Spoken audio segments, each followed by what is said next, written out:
നമ്മള് supply ചെയിനിലാണ് case study നമ്മൾ നോക്കിയത് അല്ലേ? ആണോ അല്ലേ? സപ്ലൈ ചെയിനിലാണ് കേസ് സ്റ്റഡി നോക്കിയത്. സപ്ലൈ ചെയിൻ എന്താണെന്ന് നമുക്കറിയാം. നോക്കി എന്നാലും നമുക്ക് ആ കേസ് സ്റ്റഡി നമുക്കൊന്ന് ഡിസ്കസ് ചെയ്ത് പോവാം. ഓക്കെ. Okay sir. അപ്പൊ ഇവിടെ ക്ലിയർ ആയിട്ട് നോക്കൂ. നമ്മൾ രണ്ടാമത്തെ ചാപ്റ്റർ പഠിച്ചപ്പോഴാണ് ഈ പറയുന്ന കേസ് സ്റ്റഡി നമുക്ക് മെയിൻ ആയിട്ട് വന്നത്. അപ്പൊ അതിൽ നോക്കിയാൽ അതിലൂടെ പറഞ്ഞു നോക്കിയേ.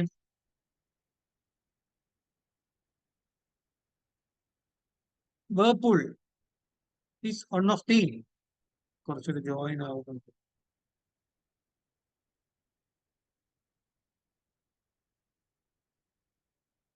Whirlpool is one of the pioneering American multinational organization having 70 manufacturing units and various reach centers throughout the globe. അറിയാലോ വേർപൂൾ, നിങ്ങൾക്ക് അറിയാലോ. നമ്മൾ സപ്ലൈ ചെയിന്റെ കേസ് സ്റ്റഡിയാണ് നമ്മൾ നോക്കുന്നത്. നിങ്ങൾക്കറിയാം വേർപൂൾ, നിങ്ങൾക്ക് അറിയാലോ. വേർപൂൾ എന്ത് കമ്പനിയാണ് പറഞ്ഞേ? വേർപൂൾ മെയിൻ ആയിട്ട് എന്താ ഡീൽ ചെയ്യുന്നത്? Whirlpool electronic items, washing machine, fridge. Electronic items, washing machines, ഇതൊക്കെയാണ് എന്ത് ചെയ്യുന്നത്? ഇതൊക്കെയാണ് ഡീൽ ചെയ്യുന്നത്. ആണോ അല്ലേ? ആണ്. അപ്പൊ അവരെന്ന് പറഞ്ഞാല് ലീഡിംഗ് കമ്പനി ആയിരുന്നു. ആര്? വേർപൂൾ എന്ന് പറയുന്നത്. Whirlpool manufacturers electronic appliance and house hold use.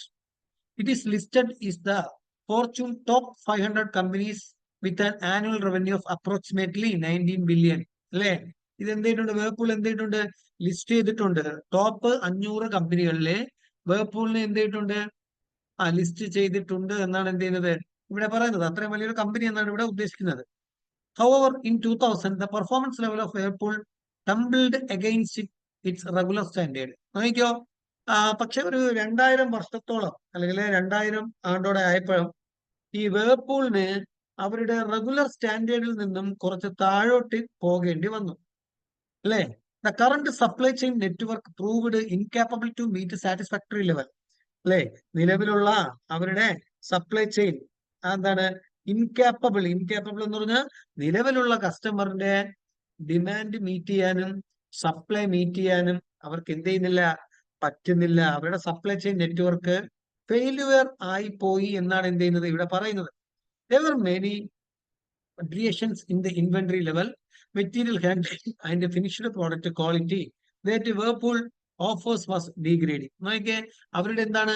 അവരുടെ ഇൻവെന്ററി ലെവല്, മെറ്റീരിയൽ ഹാൻഡ്ലിംഗ്, പിന്നെ ഫിനിഷ്ഡ് പ്രോഡക്റ്റ് ക്വാളിറ്റി, അതൊക്കെ നിലവിൽ നിന്നും അല്ലെങ്കിൽ ഇപ്പൊ ഉള്ളതിൽ നിന്നും താഴോട്ട് പോകാനായിട്ട് എന്ത് ചെയ്തു? തുടങ്ങി. അല്ലേ? അത് പതിച്ചു തുടങ്ങി. അപ്പൊ അവിടെ എന്താ പറഞ്ഞത്? The top management of the Whirlpool realized that it was high time to bring about the change in the status quo. Okay. എന്ന് പറഞ്ഞാൽ എന്താണ്? ടോപ്പ് മാനേജ്മെന്റ് മനസ്സിലായി ഇങ്ങനെ താഴോട്ട് പോയാൽ എന്ത് ചെയ്യും? അവരെ മാർക്കറ്റിൽ നിന്ന് തന്നെ വെളിയിൽ പോകും. ആ വേർപൂളിന്റെ ഒരു ഗുഡ് വില്ല് തിരിച്ചു കൊണ്ടുവരാൻ സമയമായി എന്ന് ആർക്ക് മനസ്സിലായി?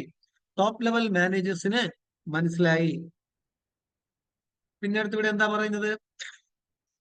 The management of Whirlpool analyzed and identified that the wide geographical location of Whirlpool was unable to fulfill its supply chain operation. അല്ലേ? എന്താണ്? ടോപ്പ് മാനേജ്മെന്റ് മനസ്സിലായി എന്താണ്? വേർപൂൾ എന്താണ്? വലിയൊരു വൈഡ് ജിയോഗ്രഫിക്കൽ ഏരിയയാണ് കവർ ചെയ്യേണ്ടത്. ആണോ അല്ലേ?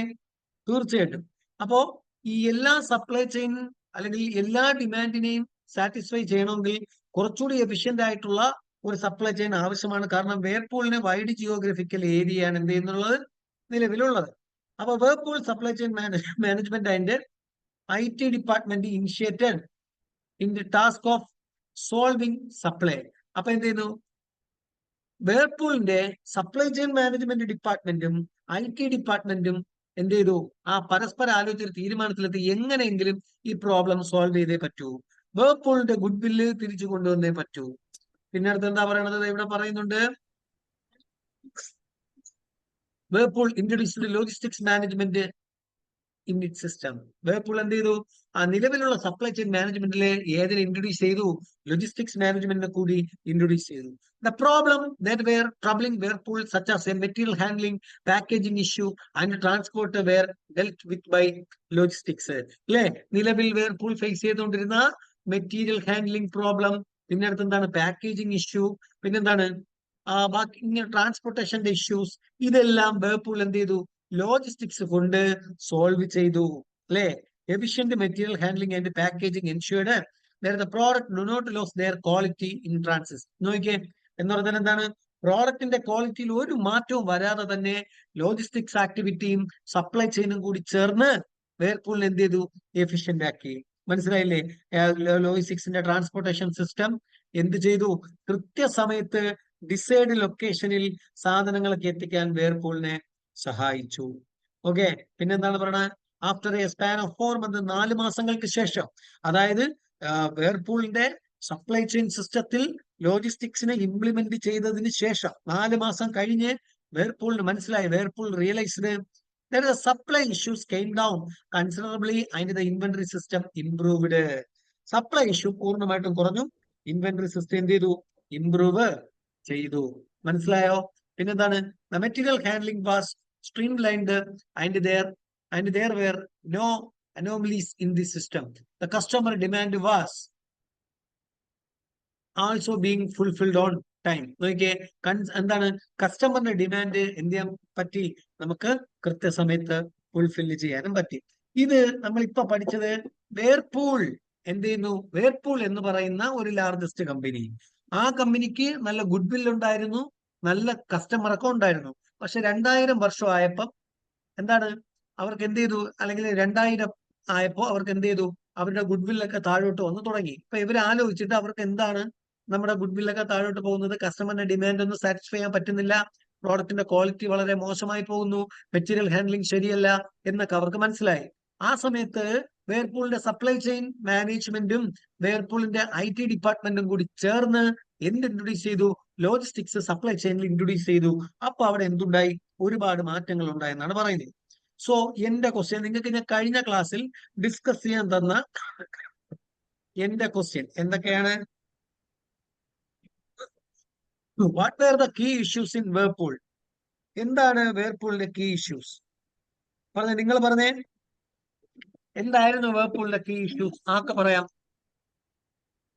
ഇതൊരു കേസ് സ്റ്റഡിയാണ്. വേർപൂളിന്റെ കീ ഇഷ്യൂ എന്തായിരുന്നു? അവരെ supply chain network prove to be incapable to meet the satisfactory level ആയിരുന്നു. അത്രേ ഉള്ളൂ. അവരുടെ പെർഫോമൻസ് ലെവല് ഡീഗ്രേഡിംഗ് ആയി, റൈറ്റ്? ആണോ അല്ലേ? പെർഫോമൻസ് ലെവൽ ഡീഗ്രേഡിംഗ് ആയി. Okay, and supply chain SCM supply chain management could not, supply chain മാനേജ്മെന്റിന് പറ്റിയില്ല എന്ത്, ടു മീറ്റ് സാറ്റിസ്ഫാക്ടറി ലെവൽ. കൺസ്യൂമറിന്റെ സാറ്റിസ്ഫാക്ടറി ലെവലിൽ എത്താൻ ആർക്ക് കഴിഞ്ഞില്ല? വേർപൂളിന്റെ സപ്ലൈ ചെയിൻ മാനേജ്മെന്റിന് ആദ്യം കഴിഞ്ഞില്ല. What were the supply chain problem in Whirlpool? അത് കഴിഞ്ഞില്ല എന്ന് പറഞ്ഞാൽ എന്തൊക്കെയായിരുന്നു അവരുടെ സപ്ലൈ ചെയിൻ പ്രോബ്ലം? എന്തൊക്കെയായിരുന്നു? ഒന്ന്, അവർക്ക് അവരുടെ സപ്ലൈ ചെയിൻ പ്രോബ്ലം മെയിൻ ആയിട്ടും ഫേസ് ചെയ്തുകൊണ്ടിരുന്നത്, വേർപൂളിന് ലാർജ് എന്തായിരുന്നു, ലാർജ് അല്ലെങ്കിൽ വാസ്റ്റ് ജിയോഗ്രഫിക്കൽ ഏരിയ ആണോ അല്ലേ? Vast geographical area. അപ്പൊ ഇത് എല്ലാം കവർ ചെയ്യുക എന്ന് പറഞ്ഞാൽ വേർപൂളിന് പറ്റിയില്ല. ലോജിസ്റ്റിക്സ് വന്നതുകൊണ്ട് വേർപൂളിന്റെ എന്തെല്ലാം കാര്യങ്ങൾ സോൾവ് ആയി, എന്തെല്ലാം കാര്യങ്ങൾ? ഒന്ന്, മെറ്റീരിയൽ ഹാൻഡ്ലിംഗ് വളരെ സിമ്പിളായി. പിന്നെന്താണ്, പാക്കേജിങ് വളരെ സിമ്പിളായി. ട്രാൻസ്പോർട്ടേഷൻ അതും വളരെ സിമ്പിളായി. ക്ലിയർ അല്ലേ? ഇതിനാണ് നമ്മൾ 3PL എന്ന് പറയുന്നത് ഡെഫിനിഷൻ വരുന്നത്. അല്ല 3PL നമ്മൾ ഇനി പഠിക്കാൻ പോകുന്നതാണ്. ഇനി അടുത്ത്, what did material handle and package ensure? Material handling packaging അവിടെ എന്താ ഇൻഷുർ ചെയ്യുന്നത്? ഒന്ന്, സ്മൂത്ത് ഫ്ലോ ഓഫ്, ദയവേത് ലൈവ് ക്ലാസ്സിലുള്ള സംസാരിക്കല്ലേ, റെക്കോർഡ് ചെയ്യുന്നതാണ്. Smooth flow of material. So നമ്മുടെ ടോപ്പിക്കും ഇവിടെ കേസ് സ്റ്റഡിയും ഓവർ ആണ്. ഇത് നമ്മൾ എന്തിനു പഠിച്ചു എന്ന് ചോദിച്ചാൽ വളരെ സിമ്പിൾ ആയിട്ട് നമുക്ക് മനസ്സിലാക്കാം. സപ്ലൈ ചെയിൻ മാനേജ്മെന്റും ലോജിസ്റ്റിക്സും പരസ്പരം ഇന്റർ റിലേറ്റഡ് ആണ്. ആണോ അല്ലേ? SCM and logistics are interrelated. Clear? ആണോ അല്ലേ? ഇവിടെ വേർപൂൾ അവരുടെ സപ്ലൈ ചെയിൻ മോസ്റ്റ് വരുന്നു, അവര് ലോജിസ്റ്റിക്സ് ഇൻട്രൊഡ്യൂസ് ചെയ്തു. ലോജിസ്റ്റിക്സ് ഇൻട്രൊഡ്യൂസ് ചെയ്തപ്പോ എന്താ സംഭവിച്ചത്? റൈറ്റ് ടൈമില് പ്രോഡക്റ്റ് എത്തിച്ചു, റൈറ്റ് കണ്ടീഷനില് പ്രോഡക്റ്റ് എത്തിച്ചു. പിന്നെന്താണ്? ആരുടെ അടുത്ത്? റൈറ്റ് കസ്റ്റമറിന്റെ അടുത്ത് പ്രോഡക്റ്റ് എത്തിച്ചു. മനസ്സിലായോ? അപ്പൊ ഇതൊക്കെ അവിടെ ചെയ്യാനായിട്ട് പറ്റിയത് എന്തുള്ളത് കൊണ്ടാണ്? ലോജിസ്റ്റിക്സും സപ്ലൈ ചെയിനും ഇന്റർ റിലേറ്റ് ചെയ്തുകൊണ്ടാണ്. അപ്പൊ അതൊന്ന് പറയാനുള്ള ഒരു കേസ് സ്റ്റഡി ആയിരുന്നു ഇത്, കൃത്യമായിട്ട് മനസ്സിലാക്കുക. ചാപ്റ്റർ 2ന്റെ വീഡിയോ ഇട്ടിട്ടുണ്ട്, കേസ് സ്റ്റഡിയുടെ എക്സ്പ്ലനേഷൻ അതിലുണ്ട്, ദയവേത് ഒന്ന് എല്ലാവരും കാണുക. സോ നമ്മൾ ഇന്ന് പഠിക്കുന്നത് 3PL third party logistics chapter 3 കാണാലോ. ചാപ്റ്റർ 3 ആണ്, നമ്മൾ ഓർഡറിലാണ് പോകുന്നത്. ഒന്നാമത്തെ ചാപ്റ്ററിന്റെ വീഡിയോ ഗ്രൂപ്പിൽ ഇട്ടിട്ടുണ്ട്, രണ്ടാമത്തെ ചാപ്റ്ററിന്റെ വീഡിയോ ഇട്ടിട്ടുണ്ട്. ഇതിപ്പോ മൂന്നാമത്തെ ചാപ്റ്റർ തേർഡ് പാർട്ടി ലോജിസ്റ്റിക്സ്. എന്താണ് തേർഡ് പാർട്ടി ലോജിസ്റ്റിക്സ്? പറയാമോ? രണ്ട് പാർട്ടീസിനിടയ്ക്ക്, രണ്ട് പാർട്ടീസ് എന്ന് പറഞ്ഞാൽ ആരൊക്കെയാ? ഒന്ന് പ്രൊഡ്യൂസർ, രണ്ടാമത്തെ ആൾ കസ്റ്റമർ. പ്രൊഡ്യൂസറിനും കസ്റ്റമറിനും ഇടയില് മൂന്നാമതൊരാൾ വരികയാണെങ്കിൽ അയാളെ നമുക്ക് എന്ത് പറയാം? തേർഡ് പാർട്ടി ലോജിസ്റ്റിക്സ് എന്ന് പറയാം. പ്രൊഡ്യൂസറിനും കസ്റ്റമറിനും ഇടയിൽ മൂന്നാമതൊരാൾ വരികയാണെങ്കിൽ നമുക്ക് അയാളെ എന്ത് പറയാം? തേർഡ് പാർട്ടി ലോജിസ്റ്റിക്സ് എന്ന് പറയാം. ശരിയല്ലേ? ആണോ അല്ലേ? നമ്മൾ കുറെ എക്സാമ്പിളുകൾ നമുക്ക് എന്ത് ചെയ്യാം? ഒരുപാട് എക്സാമ്പിളുകൾ നമുക്ക് എന്ത് ചെയ്യാം പറയാം. ഇപ്പൊ എന്താണ്? ഇപ്പൊ നമ്മളെല്ലാം ലേബർ ഇന്ത്യ ഒക്കെ വെച്ച് പഠിച്ചിട്ടുള്ളവരാണ്, നമ്മളത് ഡിസ്കസ് ചെയ്തിട്ടുണ്ട്. നോക്കിയേ, ലേബർ ഇന്ത്യ, കോട്ടയത്തുള്ള ലേബർ ഇന്ത്യ, കോട്ടയം ലേബർ ഇന്ത്യ ട്രിവാൻഡ്രത്ത് എങ്ങനെ എത്തുന്നു? ട്രാൻസ്പോർട്ടേഷൻ. ആണോ അല്ലേ? ട്രാൻസ്പോർട്ടേഷൻ അല്ലേ? ആണോ അല്ലേ? അപ്പൊ നമുക്കും ലേബറിന്റെ ഒക്കെ ഇടയിൽ ആര് വരുന്നു? ട്രാൻസ്പോർട്ടേഷൻ വരുന്നു. ട്രാൻസ്പോർട്ടേഷൻ മൂന്നാമത്തെ ഒരാളല്ലേ? ആണോ അല്ലേ? ആണ്. ഇതിനെയാണ് തേർഡ് പാർട്ടി ലോജിസ്റ്റിക്സ് എന്ന് പറയുന്നത്. ഇവിടെ നോട്ട് നമുക്കിവിടെ ക്ലിയർ ആയിട്ട് നോക്കുമ്പോൾ മനസ്സിലാവും. തേർഡ് പാർട്ടി ലോജിസ്റ്റിക്സ് അല്ലെങ്കിൽ 3PL എന്ന് പറഞ്ഞാൽ എന്താണ്? Outsourcing of logistics and supply chain management function. ഇല്ല, എന്ത് ചെയ്യുന്നു? Logistics and supply chain management function നമ്മൾ എന്ത് ചെയ്യുകയാണ്? ഔട്ട്സോഴ്സ് ചെയ്യുകയാണ്. എവിടെ നിന്ന്? പുറത്തുനിന്ന്. അറിയാലോ,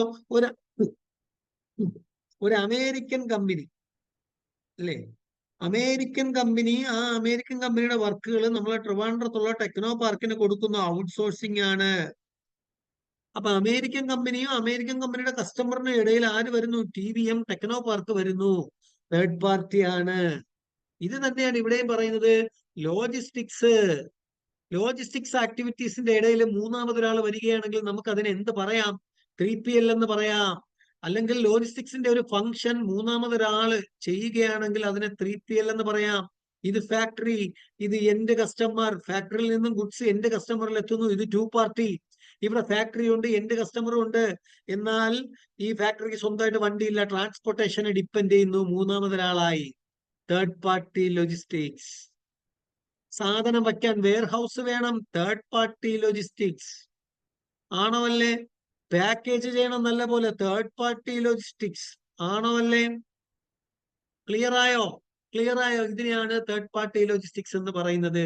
ലോജിസ്റ്റിക്സിനും സപ്ലൈ ചെയിനും മാനേജ്മെന്റിന്റെ ഇടയിൽ എന്ത് ചെയ്യുന്നു? മൂന്നാമതൊരു സർവീസ് വന്നാൽ, അല്ലെങ്കിൽ മൂന്നാമതൊരു പാർട്ടി വന്നാൽ നമുക്കതിനെ എന്ത് പറയാം? സിമ്പിൾ ആയിട്ട് നമുക്ക് പറയാം തേർഡ് പാർട്ടി ലോജിസ്റ്റിക്സ്. സംഭവം ക്ലിയർ ആണോ? ഇനി നോക്കിക്കോ, എന്താണ് 3PL ലോജിസ്റ്റിക്സിന്റെ സർവീസസ് ഒക്കെ എന്തൊക്കെയാണ് ഇവിടെ പറയുന്നുണ്ട്? Provides offer A range of services. ഏതൊക്കെയാണ്? ഒന്ന് ട്രാൻസ്പോർട്ടേഷൻ, രണ്ട് വെയർഹൗസ് അല്ലെ? ട്രാൻസ്പോർട്ടേഷൻ എല്ലാ കമ്പനി, ഇപ്പൊ ഞാനൊരു കമ്പനി തുടങ്ങി, എനിക്ക് സ്വന്തമായിട്ട് വണ്ടി വേണോ നിർബന്ധമുണ്ടോ? എന്റെ കയ്യിൽ വണ്ടി ഇല്ല, ഞാൻ മൂന്നാമത്തെ ആളെ ഡിപ്പെൻഡ് ചെയ്യുന്നു, തേർഡ് പാർട്ടി. വെയർഹൗസ്, എനിക്ക് പോർട്ടിൽ കൂടി എക്സ്പോർട്ട് ചെയ്യണം, അപ്പൊ പോർട്ടിൽ സാധനങ്ങൾ വെക്കണം. വെക്കണമെങ്കിൽ അതിന്റെ അടുത്തുള്ള വെയർഹൗസിൽ ഞാൻ ഡിപ്പെൻഡ് ചെയ്തേ പറ്റൂ, തേർഡ് പാർട്ടി ലോജിസ്റ്റിക്സ് അല്ലേ? തിരുവനന്തപുരത്തുള്ള ഞാൻ അമേരിക്കയിൽ പ്രോഡക്റ്റ് എക്സ്പോർട്ട് ചെയ്യാണ്. അപ്പൊ എന്ത് ചെയ്യണം? എനിക്ക് അവിടെ കൊണ്ട് കൊടുക്കാൻ പറ്റുമോ? ഇല്ല, ഞാൻ ഷിപ്പ് എന്താണ്? മറൈൻ മോഡ് ഓഫ് ട്രാൻസ്പോർട്ടേഷൻ ഞാൻ ഡിപ്പെൻഡ് ചെയ്യുന്നു, third party logistics. Inventory management, എനിക്ക് സപ്ലയേഴ്സ് ഉണ്ട്, അവര് തേർഡ് പാർട്ടിയാണ്. ഓർഡർ ഫുൾഫിൽമെന്റ് എന്താണ്? തേർഡ് പാർട്ടിയാണ്. റൈറ്റ് ഫോർവേഡിങ്, ഇതെല്ലാം തേർഡ് പാർട്ടിയാണ്. മനസ്സിലായില്ലേ? ഇപ്പൊ കസ്റ്റമറിനും പ്രൊഡ്യൂസറിനും ഇടയിൽ എന്തൊക്കെ സർവീസസ് ഒക്കെ വരുന്നു? Third party logistics. ഈ ലോജിസ്റ്റിക്സിൽ തന്നെ അനന്തമായിട്ടുള്ള സാധ്യതകളാണ് തേർഡ് പാർട്ടി ലോജിസ്റ്റിക്സ് സർവീസസിലുള്ളത്. നിങ്ങൾ വർക്ക് ചെയ്യാൻ പോകുന്നതെല്ലാം ലോജിസ്റ്റിക്സ് കമ്പനികളിലാവണമെന്ന് നിർബന്ധമില്ല. നിങ്ങൾ വർക്ക് ചെയ്യാൻ പോകുന്നത് ഒരുപക്ഷെ എവിടെയായിരിക്കാം? Third party logistics service provide ചെയ്യുന്ന കമ്പനികളിലായിരിക്കാം. ഏറ്റവും വലിയൊരു എക്സാമ്പിൾ ആണ് എന്താണ്? ഫ്ലിപ്കാർട്ട്. അല്ലേ? അല്ലേ? ഇപ്പൊ എന്താണ് ഫ്ലിപ്കാർട്ട്? ഇവിടെ ഇപ്പൊ എന്ത് ചെയ്യുന്നു? ഇപ്പൊ ഈ ഗ്രൂപ്പിൽ എന്ത് ചെയ്യുന്നു? റാഷിഖ് അല്ലെ? റാഷിഖ് അല്ലേ പേര്? റാഷിഖ് എന്ത് ചെയ്യുന്നു? ഫ്ലിപ്കാർട്ടിൽ നിന്നും സാംസങ്ങിന്റെ മൊബൈൽ റാഷിഖ് എന്ത് ചെയ്യുന്നു? പർച്ചേസ് ചെയ്യുന്നു. സാംസങ്ങിന്റെ മൊബൈൽ. സാംസങ്ങിനും റാഷിക്കിനും ഇടയിൽ ആര് വന്നു? ഫ്ലിപ്കാർട്ട് വന്നു. തേർഡ് പാർട്ടി അല്ലേ ഫ്ലിപ്കാർട്ട്? ഫ്ലിപ്കാർട്ട് തേർഡ് പാർട്ടിയാണ്. ഇതിനാണ് നമ്മൾ തേർഡ് പാർട്ടി ലോജിസ്റ്റിക്സ് എന്ന് പറയുന്നത്. ക്ലിയർ ആണോ? ക്ലിയർ ആണോ മുഹമ്മദ് റാഷിഖ്? ക്ലിയർ ആണോ? Yes sir. ഇനി അടുത്തവിടെ എന്താ പറയുക? Benefits of 3PL. 3PLന്റെ ബെനിഫിറ്റ് എന്തൊക്കെയാ? ഒന്ന് കോസ്റ്റ് സേവിങ്. എന്താ കോസ്റ്റ് സേവിങ്? നമുക്ക് ചെലവ് കുറയ്ക്കാനായിട്ട് പറ്റും. രണ്ട്, ഇൻക്രീസ്ഡ് എഫിഷ്യൻസി കൂട്ടാനായിട്ട് പറ്റും. അല്ലേ? ഫോർ എക്സാമ്പിൾ കോസ്റ്റ് സേവിങ് എന്ന് പറയാൻ കാരണം, ഞാനൊരു സാധനം ഉണ്ടാക്കി, ഞാനൊരു വണ്ടി വാങ്ങി, ആ സാധനം ഞാനൊരു സെയിൽസ്മാനെ വെച്ച്, ഞാനൊരു ഡ്രൈവറിനെ വെച്ച്, ഞാൻ കൊണ്ട് ഡിസ്ട്രിബ്യൂഷൻ ചെയ്യുന്നതും ഒരു ഹോൾസെയിലർ, സ്ഥിരമായിട്ട് ഓടുന്ന ഒരു ഹോൾസെയിലർ ഡിസ്ട്രിബ്യൂഷൻ ചെയ്യുന്നതും രണ്ടും രണ്ടാണ്. അയാൾക്കറിയാം ഈ പ്രോഡക്റ്റ് ഏറ്റവും കൂടുതൽ വിറ്റ് പോകുന്ന പ്ലേസ് ഏതാണെന്ന്. ഇല്ലേ? ആണോ അല്ലേ? ആണോ അല്ലേ? അപ്പൊ അതാണ് കോസ്റ്റ് സേവിങ് എന്ന് പറയുന്നത്. എഫിഷ്യൻസി കൂടും. അല്ലേ? ഒരു പ്രോഡക്റ്റിന്റെ പരസ്യത്തിൽ എന്റെ പ്രോഡക്റ്റിന്റെ പരസ്യത്തിൽ ഞാൻ അഭിനയിക്കുന്നതും ഒരു അഡ്വർടൈസ്മെന്റ് ഏജൻസിയെ വെച്ചൊരു കണ്ടന്റ് ക്രിയേറ്റ് ചെയ്ത് അഭിനയിപ്പിക്കുന്നതും രണ്ടും രണ്ടാണ്. അത് എഫിഷ്യൻസി കൂടാൻ സഹായിക്കുന്നു. പിന്നെന്താണ്? ഇംപ്രൂവ്ഡ് സ്കാലബിലിറ്റി. അല്ലേ? അല്ലേ? നമുക്ക് കുറച്ചുകൂടിയൊക്കെ റിലയബിൾ ആയിരിക്കും. അല്ലേ? നമുക്ക് എന്ത് ചെയ്യാൻ പറ്റും? ആ സ്റ്റേബിൾ ആയിട്ട് ബിസിനസ് കൊണ്ടുപോകാനായിട്ട് പറ്റും. കസ്റ്റമർ സർവീസ് കൂട്ടാനായിട്ട് പറ്റും. തീർച്ചയായിട്ടും പറ്റും. ക്യാപിറ്റൽ എക്സ്പെൻഡിച്ചർ നമുക്ക് കുറയ്ക്കാം. നമുക്ക് ചെറിയ ഇൻവെസ്റ്റ്മെന്റിൽ ബിസിനസ് ചെയ്യാം. നമുക്ക് പ്രൊഡക്ഷനിൽ മാത്രം നമ്മൾ കോൺസെൻട്രേറ്റ് ചെയ്താൽ മതി. ബാക്കിയുള്ള സർവീസ് നമുക്ക് തേർഡ് പാർട്ടീസിനെ ഏൽപ്പിക്കാം. ശരിയല്ലേ? ഈ തേർഡ് പാർട്ടിനെ ഏൽപ്പിക്കുന്നതിന്റെ മെയിൻ കാരണം എന്താ? ഒന്ന്, അവർ സ്പെഷ്യലൈസ്ഡ് ആയിരിക്കും. വണ്ടി ഓടുന്ന ആളെ കൊടുത്താൽ അയാൾ എന്താണ്? ഒരു ഹോൾസെയിലറിന്റെ കയ്യിൽ ഞാൻ കൊടുത്താൽ അയാൾ അതിൽ സ്പെഷ്യലൈസ് ആണ്. അല്ലേ? ഒരു അഡ്വർടൈസ്മെന്റ് ഏജൻസി ഞാൻ കാണുന്ന എന്തിനാ? അയാൾ അതിൽ സ്പെഷ്യലൈസ് ആണ്. ഞാൻ എടുക്കുന്ന അഡ്വർടൈസ്മെന്റ് ഒരു പക്ഷെ എല്ലാവരും കാണണമെന്നില്ല. അല്ലേ? ഇതിനെയാണ് നമ്മൾ തേർഡ് പാർട്ടി ലോജിസ്റ്റിക്സ് എന്ന് പറയുന്നത്. ക്ലിയർ ആയിട്ട് മനസ്സിലാക്കുക. Types of 3PL providers. ഒന്ന്, asset based provider. Asset based provider എന്ന് പറഞ്ഞാൽ നമുക്ക് ട്രക്ക്, വെയർഹൗസ് ഒക്കെ വെളിയിൽ നിന്ന് എടുക്കാം. അതാണ് അവിടെ പറയുന്നത്. ഇവിടെ നോൺ അസറ്റ് ബേസ്ഡ് എന്ന് പറഞ്ഞാൽ സർവീസസ് ഒക്കെയാണ് കൂടുതൽ. ഓക്കെ. പിന്നെ ലീഡ് ലോജിസ്റ്റിക്സ് പ്രൊവൈഡർ എന്ന് പറഞ്ഞാൽ എന്താണ്? 3PL, multiple 3PL providers. ഇപ്പോ ഫോർ എക്സാമ്പിൾ നിങ്ങൾ പ്രോഡക്റ്റ് മാത്രം ഉണ്ടാക്കുന്നു. ചില കമ്പനികളുണ്ട് പാക്കേജിങ് ആൻഡ് മൂവേഴ്സ്. അവർ തന്നെ ഗുഡ്സ് പാക്ക് ചെയ്യും, അവർ തന്നെ മൂവ് ചെയ്യും. നിങ്ങൾ പ്രോഡക്റ്റ് മാത്രം ഉണ്ടാക്കിയാൽ മതി. ഓക്കെ. അപ്പൊ ഇതാണ് 3PL ലോജിസ്റ്റിക്സ് എന്ന് പറയുന്നത്. ക്ലിയർ ആണോ? ക്ലിയർ ആണോ? ഇനി ഈ 3PL ലോജിസ്റ്റിക്സിന് കുറച്ച് ചലഞ്ചസ് ഉണ്ട്. മനസ്സിലായോ? എന്താണ് ചലഞ്ചസ്? ഇപ്പൊ ഇത്രയും ക്ലിയർ ആണോ? ഇത്രയും ക്ലിയർ ആണോ? എന്തെങ്കിലും യെസ് ഡൗട്ട് സർ. ഉണ്ടോ? ഇല്ല സർ. ഡൗട്ട് ഇല്ലല്ലോ. ഇനി 3PL ലോജിസ്റ്റിക്സിന് കുറച്ച് എന്തുണ്ട്? ചലഞ്ചസ് ഉണ്ട്. ഇപ്പൊ നമ്മളെ തേർഡ് പാർട്ടിയെ ഏൽപ്പിക്കുന്നതൊക്കെ എന്താണ്? നല്ലത് തന്നെയാണ്. പക്ഷെ അവിടെ ഉള്ള ഒരു പ്രശ്നം എന്ന് പറഞ്ഞാൽ മറ്റൊന്നുമല്ല, കൺട്രോൾ, ലോസ് ഓഫ് കൺട്രോൾ. നമ്മൾ പ്രോഡക്റ്റ് പ്രൊഡ്യൂസ് ചെയ്ത് മൂന്നാമതൊരാളെ ഏൽപ്പിക്കുന്നു.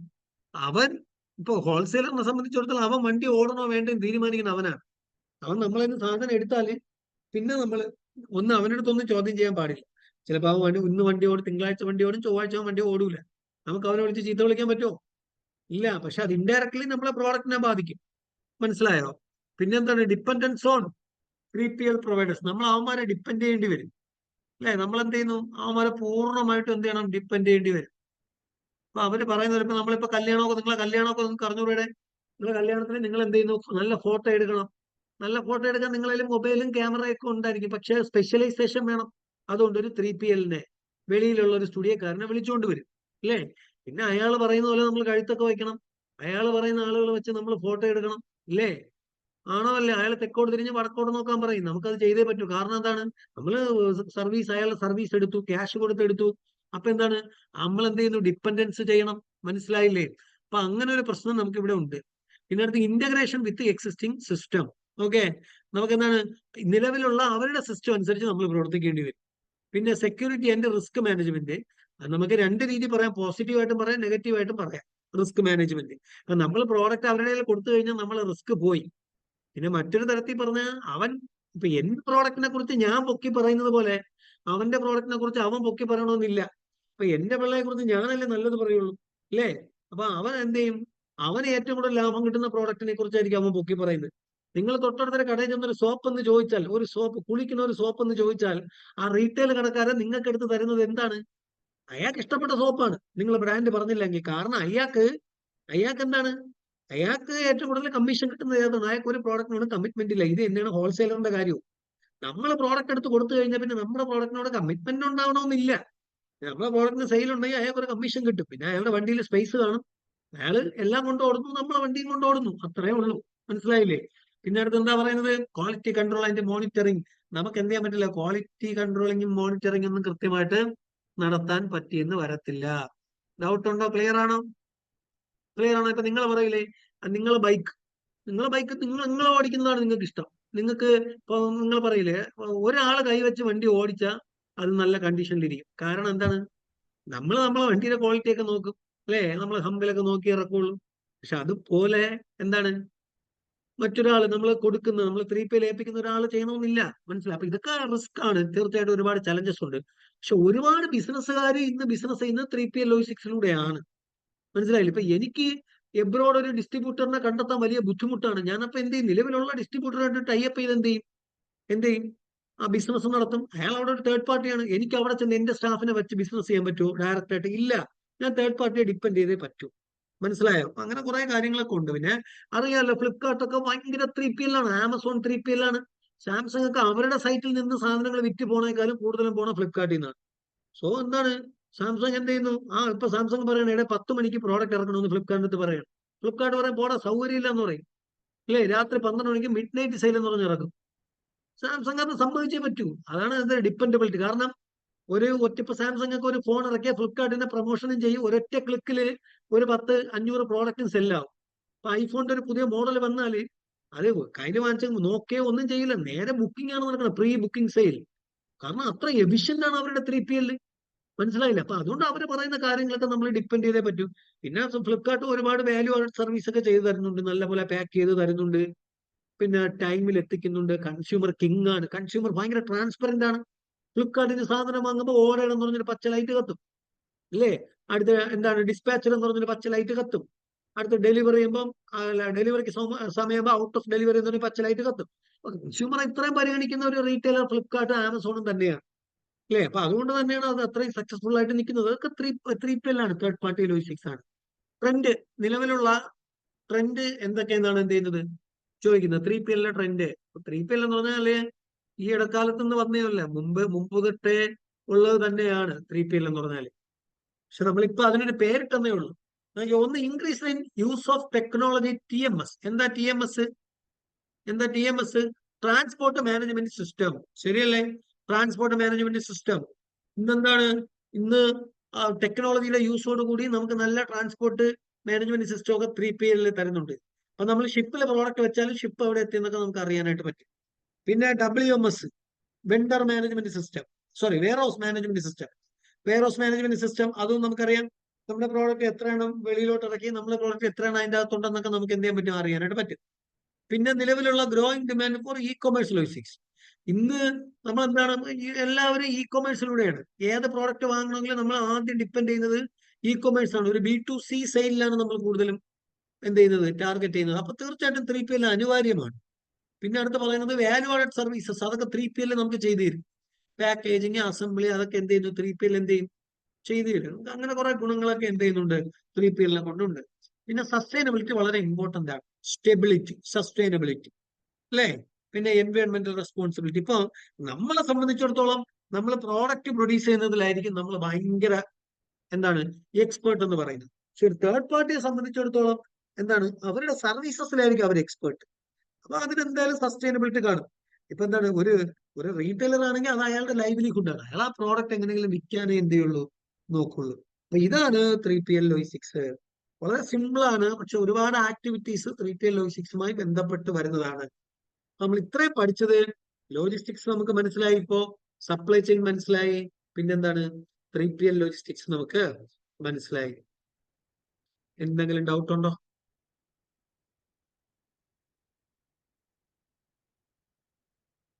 നിങ്ങൾക്ക് എന്റെ സ്ക്രീനിൽ കാണാറുണ്ടല്ലോ, അല്ലേ?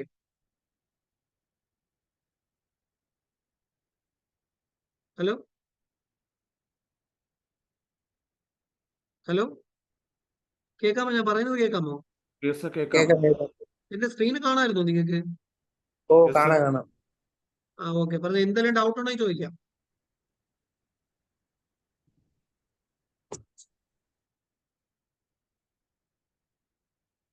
Any doubts? 3PL എന്തെങ്കിലും ഡൗട്ട് ഉണ്ടെങ്കിൽ ചോദിക്കാം. അപ്പൊ സാർ, ഞാൻ ചോദിക്കുന്നത്, നമ്മൾ ഈ 3PL എല്ലാം ഏറ്റെടുക്കുമ്പോൾ ഈ ഡാമേജസ് വന്നാലും റെസ്പോൺസിബിലിറ്റി ആര് ഷോൾഡർ ചെയ്യേണ്ടി വരിക? അല്ലെ, നമ്മളൊരു വെണ്ടറുമായിട്ട് ടൈപ്പ് ആകുമ്പോൾ തീർച്ചയായിട്ടും നമ്മൾ എന്ത് ചെയ്യും? അങ്ങനെയുള്ള കാര്യങ്ങളിലൊക്കെ കൃത്യമായിട്ടുള്ള ഒരു എഗ്രിമെന്റ് ഒക്കെ വച്ചേ നമ്മൾ ചെയ്യുള്ളൂ. ഡാമേജ് വരും, തീർച്ചയായിട്ടും ഡാമേജ് ഒക്കെ വരും. ഡാമേജ് വരുന്നതൊക്കെ അത് അവരും എന്ത് ചെയ്യും? ആ ഡാമേജ് വരുന്ന ഒരു പെർസെന്റേജ് ഒക്കെ അവർ മാറ്റി വെച്ചിട്ട് ഇങ്ങനെയുള്ള സർവീസുകളിലൊക്കെ പോവുള്ളൂ. ഇപ്പൊ ഡാമേജ് വരുന്നത് നമ്മൾ തിരിച്ചു കൊടുക്കുകയാണ് ചെയ്യുന്നത്. ഇപ്പൊ നമ്മളിപ്പോ QRC ചെന്നൊരു മൊബൈൽ എടുത്തു. QRC ചെന്ന് മൊബൈൽ എടുത്ത് സിം ഇട്ടപ്പോൾ തന്നെ അത് ഓഫായി, കംപ്ലൈന്റ് ആയി. സോ അത് നമ്മൾ ബില്ലടച്ചതാണ്. പക്ഷെ അതെന്താണ്? അല്ലെങ്കിൽ നമ്മൾ അന്ന് വൈകുന്നേരം വീട്ടിൽ കൊണ്ടുപോയി എന്ന് വെച്ചോ. നമ്മൾ വൈകുന്നേരം വീട്ടിൽ കൊണ്ടുപോയി സാംസങ്ങിന്റെ ഒരു മൊബൈൽ എടുത്തു, നമ്മൾ വാങ്ങിച്ചു, 10 മണിക്ക് വാങ്ങിച്ചു, 5 മണിയായപ്പോൾ മൊബൈൽ ഡെഡ് ആയെന്ന് വിചാരിക്കുക. തിരിച്ച് നമ്മൾ QRC കൊണ്ടുപോകുമോ സാംസങ്ങിൽ കൊണ്ടുപോകുമോ?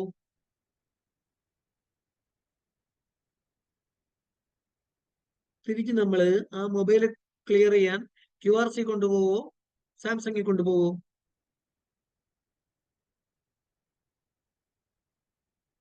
പറയൂ. ആണോ സാർ കൊണ്ടുപോകുന്നു? എന്തേ?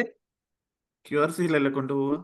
QRSലാണ് കൊണ്ടുപോകുന്നത്. ഓക്കെ, സാംസങ് സർവീസ് സെന്റർ ആണെങ്കിലും നമ്മൾ റീറ്റെയിലറുമായിട്ടാണ് ട്രാൻസാക്ഷൻ നടത്തിയത്.